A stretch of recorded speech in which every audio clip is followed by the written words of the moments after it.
নমস্কার বন্ধুরা, আমি বৃষ্টি। গল্প বৃষ্টি আড্ডার একটি নতুন অডিও স্টোরিতে সকলকে স্বাগত জানাচ্ছি। আশা করছি তোমরা সকলে ভীষণ ভালো আছো।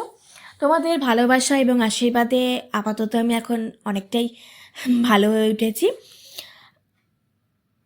আজকে মঙ্গলবারের স্পেশাল যে গল্পটা, টিউসডে ক্লাসিকে গোপাল ভাঁড় সিরিজের একটি গল্প।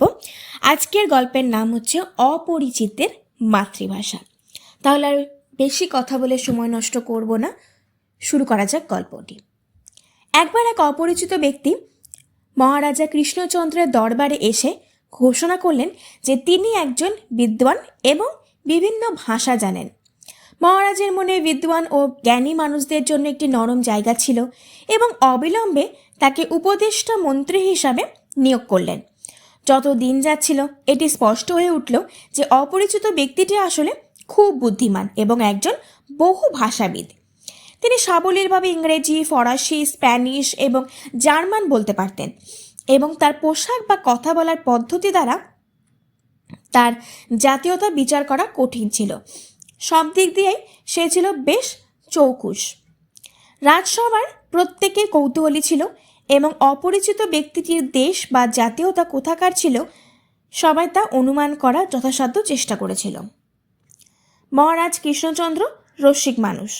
একদিন যখন তারা এই বিষয়ে আলোচনা করছিল তখন মহারাজা মজা করে গোপালকে ডেকে বলেন, গোপাল, যদি তুমি সে নতুন আগন্তুকের জাতীয়তা বলতে পারো তবে আমি তোমাকে 100টি স্বর্ণ মুদ্রা পুরস্কৃত করব।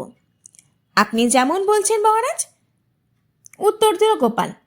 গোপালের আত্মবিশ্বাসের সাথে বলল, 2 দিনের মধ্যে আমি তোমাকে অচেনা লোকের দেশ বলে দিতে পারবো। পরের দিন গোপাল রাজপ্রাসাদের দরজায় পৌঁছে একটি স্তম্ভের আড়ালে লুকিয়ে পড়ল।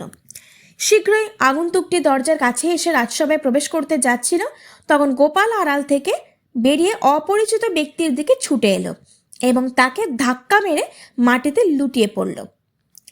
অপরিচিত ব্যক্তিটি পড়ে যেতে গিয়ে কোনো মতে টাল সামলাতে সামলাতে বলল, অন্ধ আছি।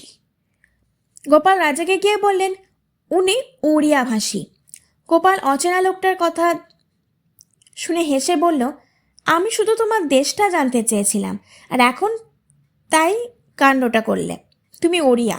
এই সময় একজন মানুষ অবশ্যই তার মাতৃভাষাতেই কথা বলবে। মহারাজা অচেনা লোকটি উড়িষ্যা রাজ্যের। তারপর তিনি বর্ণনা করলেন কিভাবে তিনি সত্য সম্পর্কে জানতে পারলেন। মহারাজা গোপালের স্থির বুদ্ধির জন্য খুব গর্বিত হলেন এবং তাকে প্রতিশ্রুতি দেওয়া স্বর্ণ মুদ্রা দিয়ে পুরস্কৃত করলেন। ব্যাস, আজকের এই ছোট্ট গল্পটি এখানেই সমাপ্ত হয়ে গেল। তোমাদের যদি এই গোপাল ভাঁড়ের গল্পটি ভীষণ ভালো লেগে থাকে তাহলে প্রচুর প্রচুর লাইক, প্রচুর প্রচুর কমেন্ট, প্রচুর প্রচুর শেয়ার এবং প্রচুর প্রচুর সাবস্ক্রাইব করে নোটিফিকেশন বেলটা অন করে দিও। খুব শিগগিরই আরও অনেক গল্প নিয়ে আসবো। ভালো থেকো, সুস্থ থেকো, সাবধানে থেকো, এইভাবে ভালোবাসা দিয়েছো। বাই।